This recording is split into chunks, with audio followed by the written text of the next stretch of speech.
This is how to change the mass airflow sensor on a 2008 Chevy Malibu.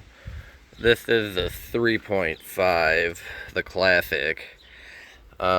Changing the mass airflow sensor.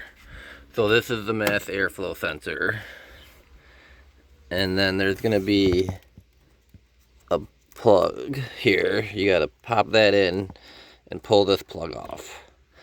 And then this is what it kind of looks like. There's a plug there, and then this is inside this housing, but you'll most likely buy the sensor with the housing, which makes it a lot easier.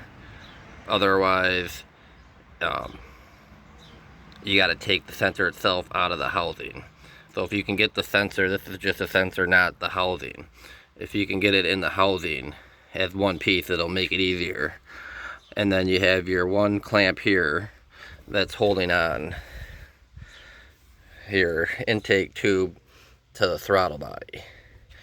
So you need to take this off and pull it back. And then you have two bolts. There's these torque bolts. You see that? You got to take that one out. And then there's another one. If you can see it below there. It's kind of hard to see. There's another one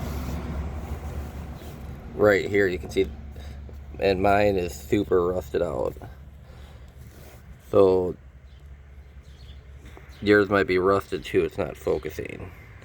So you might have issues cutting. You can get a vice grip on the back to turn it as much as you can, but you might have to replace those screws.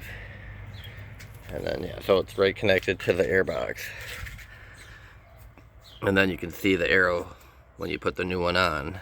And then your sensor should be facing that way. And then put your clamp back on, and then you might need to replace those bolts though.